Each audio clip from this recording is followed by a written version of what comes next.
morning, guys, and welcome to week 3 of virtual learning. While we continue with Sean Tan, we're going to be talking about the inspiration behind this book and how we can use the drawings and photos to interpret the story's meaning.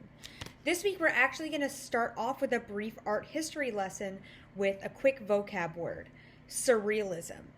Surrealism is an art movement, literary and artistic, but it's usually associated with visual arts like paintings, that originated in the early 1900s that attempts to express the workings of the subconscious and is characterized by fantastical imagery.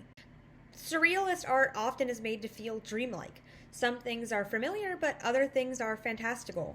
The word sur means over or in, while the word realism means, well, real. So, over reality. Consider most of the TV shows that you guys watch, most of the YouTubers, or even reality TV, right? It's at least a little bit realistic. It doesn't shock you with absurd images. It doesn't try and pull you out of the story with shock value. It tries to be at least a little bit believable. It's realistic, or mimicking reality. On the opposite of realistic, we have surrealistic, so going over realism. Sean Tan takes his inspiration from surrealist art. Things are almost like our world, but something is just off. Kind of like when you're dreaming and something just doesn't feel quite right, and you realize maybe this isn't reality. Surrealist art can be really confusing, especially because it often has things that are meant for shock value, right? And they kind of draw the eye away from what does this really mean. When we look at surrealist art, often the first thing that we should ask ourselves is, how does this make me feel? What are the colors being used? Let's take a look at this piece of surrealist art.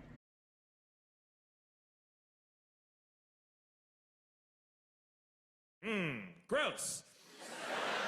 Right? This guy probably not trying to make me feel all warm and fuzzy inside.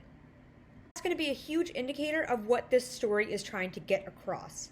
Is it trying to make me feel unnerved, scared? Is it trying to make me feel happy or content like the images in No Other Country?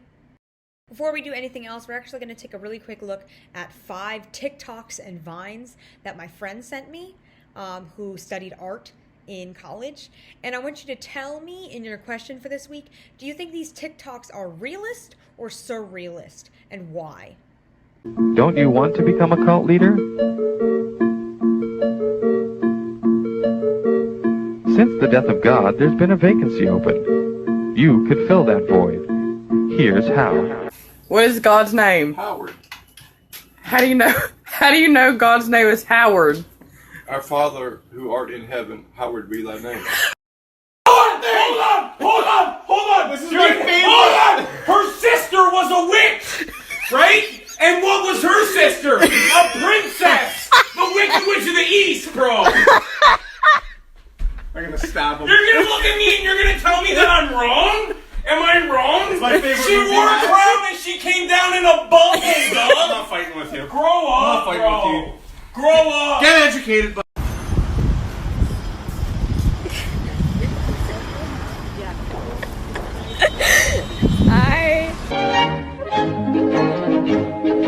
Salagadoola, metchigaboola, bibbidi bobble.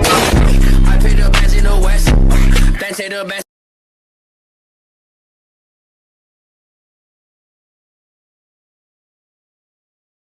In a minute, we're going to read The Water Buffalo on page 6, which is the first story in this book.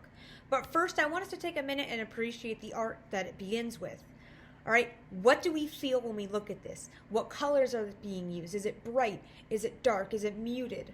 All right, do we think the water buffalo is supposed to be scary, friendly? What is your gut reaction to this picture? All right, what do you think the tone is of this story before we turn the page and read the first word?